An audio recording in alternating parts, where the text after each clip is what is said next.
જય શ્રી ગણેશ ગણપતિ બાપા મોરિયા। આજે ગણેશ ચતુર્થીના પાવન અવસર પર અને આ ખૂબ જ સારા દિવસ પર હું આપ મિત્રો સમક્ષ એક મારી ચેનલ, મારો વિચાર અને મારી પ્રેરણા આપના સમક્ષ લઈને રજૂ થયો છું। હું એક નવી ચેનલ શરૂ કરવા માટે ઘણા લાંબા સમયથી વિચારતો હતો અને મારા અધ્યયન, મારા અનુભવો અને મારી જિંદગીમાંથી જે મુશ્કેલીઓનો મેં સામનો પાર કરીને મેં નાની મોટી જે સફળતા મેળવી છે એ હું બીજા વ્યક્તિઓ સુધી, સંબંધીઓ સુધી, મિત્રો સુધી કઈ રીતના પહોંચાડી શકું, એ વિચાર ઘણા લાંબા ટાઈમથી મારા મગજમાં ભણતો હતો।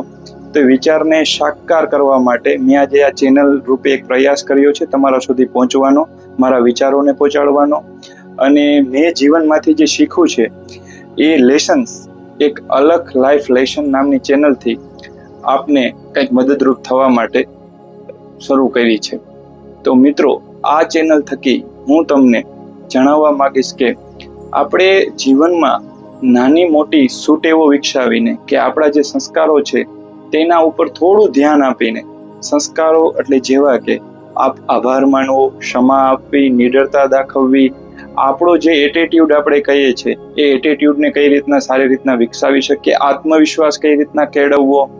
કરુણા કઈ રીતના કેળવવી, શાંતિ, પ્રેમ, આ બધું તમને થોડું પેલું માઇથોલોજી જેવું કે ધાર્મિક લાગશે, પણ આ એ પેલામાં નથી। આને તમે એક અલગ પરિમાણમાં જોવો કે આપણા હિન્દુ ધર્મ મુજબ આ બધી વસ્તુઓ શું કામ આપણા દરેક ધાર્મિક પુસ્તકમાં વારંવાર કહેવામાં આવી છે, અને એ વસ્તુઓ અથવા તો આ સંસ્કારોને તમે તમારા જીવનમાં ઉતારવા માટેની કઈ ટેકનિક છે એ ટેકનિક વિશેની આ ચેનલ છે, અને એ કર્યા બાદ તમે આના કેવા સારા પરિણામો મેળવી શકો છો એ માટેની આ ચેનલ છે। આ ચેનલના માધ્યમથી મારે તમને કોઈ ધાર્મિક ઉપદેશ કે કોઈ એવી વાત નથી શીખવવી, માત્ર આપણી રોજબરોજની જીવનમાં આપણે આપણા વિચારોના માલિક થઈ અને આપણે જે મેળવવું છે એ માટેનો પથ આપણે કઈ રીતના બનાવી શકીએ એ જ છે। પછી એ પથ હોય કોઈ વિદ્યાર્થી મિત્રને પોતાની આપેલી પરીક્ષામાં સફળતા મેળવવી,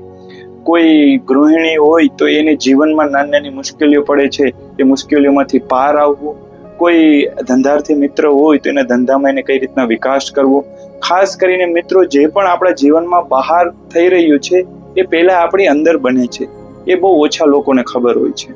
તો આ વસ્તુ તમારા સુધી પહોંચાડવા માટે કે પહેલા આપણે શરૂઆત અંદરથી કરવી પડશે, આપણા મસ્તિષ્કથી, આપણા મનથી, આપણા પ્રાણવાયુથી, અને પછી આપણે બહારની દુનિયા તમે જોશો તો ધીરે ધીરે બધું તમારી મરજી મુજબનું થશે, ભલે થોડું વહેલું કે મોડું થશે પણ મરજી મુજબનું થશે। તો આ વસ્તુ મેં મારા જીવનમાં ઉતારીને જે પણ અનુભવો કેળવા છે એ અનુભવો આપની સાથે શેર કરવા, આપની મદદ કરવા, અને એક સમજાવટ રૂપે તમે લ્યો અથવા તો એક પ્રેરણા રૂપે લ્યો તો ઈશ્વરનો એક આશીર્વાદ છે, એ આશીર્વાદને તમારા સુધી પહોંચાડવા માટે મેં આ ચેનલ ચાલુ કરી છે। આ કોઈ ભક્તિની કે ધાર્મિક કે કોઈ એવી ચેનલ નથી, માત્ર તમારો વ્યક્તિત્વનો વિકાસ, થોડું ઘણું મોટિવેશન અને થોડી ઘણી આપણી જે પ્રેરણા આપણે અલગ અલગ લોકો, પુસ્તકો કે આપણા ઈશ્વર પાસેથી મેળવી છે એ તમારા સુધી પહોંચાડવા, અને તમે આ સંસ્કારો અને સમજાવટનો કઈ રીતના વધારે ફાયદો લઈ શકો તે જણાવવા માટે મેં એક આ ચેનલ શરૂ કરી છે। તો હું આશા રાખું છું કે મારી આ ચેનલને આપણે આગલા વિડીયોમાં દરેક ટોપિક ઉપર, દરેક બાબત ઉપર ઊંડાણથી, ડિટેલ્સમાં હું તમને જણાવીશ કે શું કરવાથી અને કઈ રીતે કરવાથી તમારા જીવનમાં ફેરફાર લાવી શકો છો, તમે ધારા પરિણામ લાવી શકો છો। તો મિત્રો, મારી આ ચેનલ સબસ્ક્રાઇબ કરો, શેર કરો મિત્રો સાથે,